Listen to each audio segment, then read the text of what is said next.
Hi, this is Jeanne Burbage. Welcome to the Dance of the Pen, an introduction to calligraphy, the Italic alphabet. Today I'm going to create my the first video that's going to accompany my ebook tutorial on how to learn the Italic alphabet. What we're going to learn today is how to make your own guide sheets. That's an important thing when you because the guide sheets and the height of the letters depend on the size of your nib. Today I'm working with the Staedtler Calligraph Duo. What I'm going to demonstrate is the 3.5 millimeter nib. That will make it easier for you to see the larger.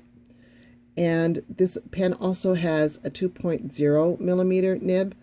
For the worksheets that accompany your ebook, 2.0 millimeter or 2.5 millimeter nib is the most appropriate. So a guide sheet, when you're finished, is very useful to put under a white piece of paper that you're working with. And if you're working, as I am, on a light table, then which is at a slant, this is extremely useful. Then you don't have to do lines on your paper.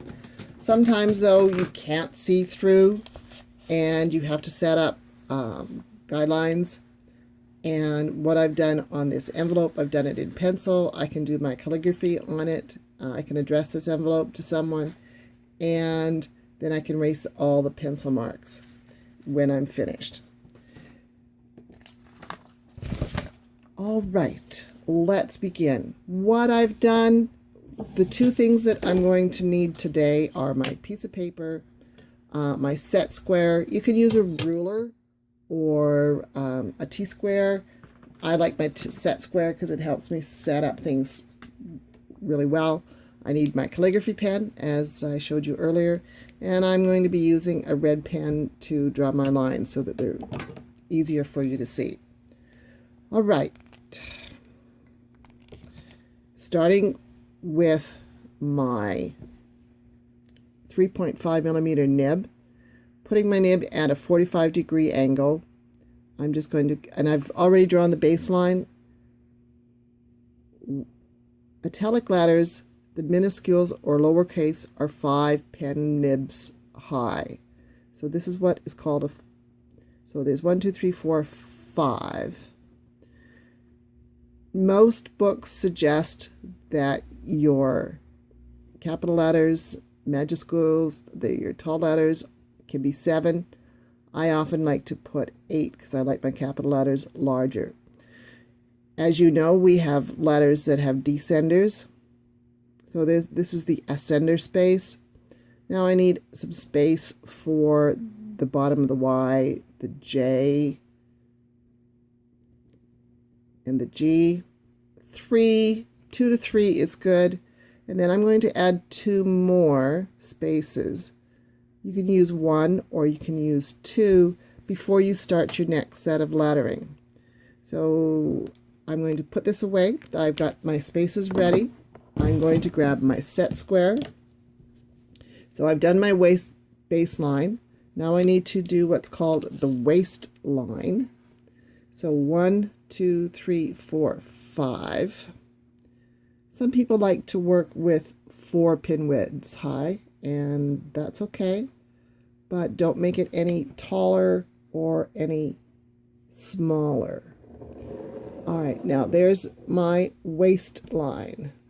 Now I need space for the ascenders, the capital letters, and the top of the B's, L's, H. So there is my ascender space. Now, just to break this in the middle, because T and D are very seldom the same height as B's and L's. So I'm just doing a dotted line to remind me of that space. All right, I've got baseline, waistline, ascender line, ascender space. Now I need to make space for the bottom of the G.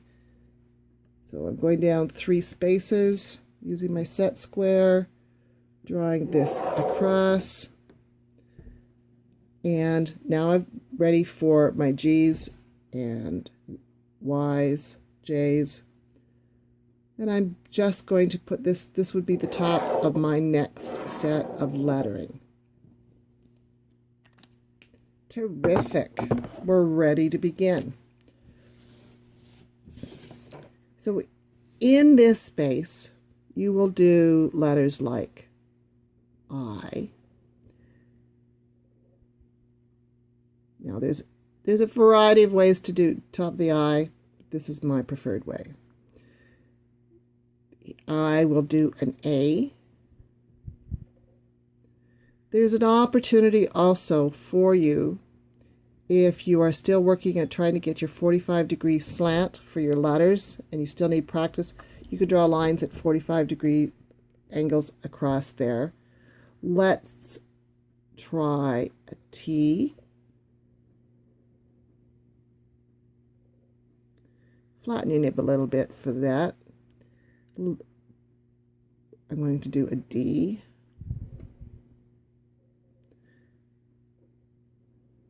I think it's about time for me to do a letter with a full size. We'll do an L, just like the I. And a letter with a descender space. J, so I come to the waistline, I come below, and then I finish it off within that. Now, when you get into doing flourishes, of course, that's going to change the whole area that you're going to work with. Now, I was trying to think of a really good letter, a word that would give us a capital letter, and so I'm going to do the word chocolate, but it won't have a descender letter. So there's my capital beginning and my capital C. We need, my H starts out exactly like, and there's this space in here is important because you want it to be more of an oval rather than round. So we have this kind of oval space in there. So let's go chocolate. We don't want it really round. We want it oval.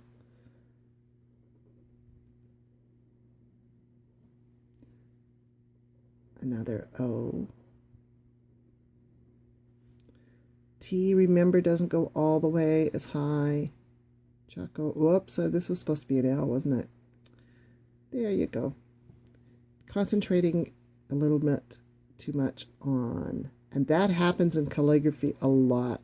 You're so concentrating on your letter forms that you will misspell words, and it is so common. And I think it's a good idea that you saw that I did that, because it is so easy. And now you have, that's how you set up your guide sheets. And of course, with a 2mm nib, it's going to be a lot smaller. And that, the 2mm nib, is what I used for the title. This is the 2mm nib.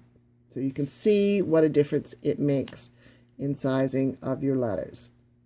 So happy lettering, and I look forward to chatting with you again another day.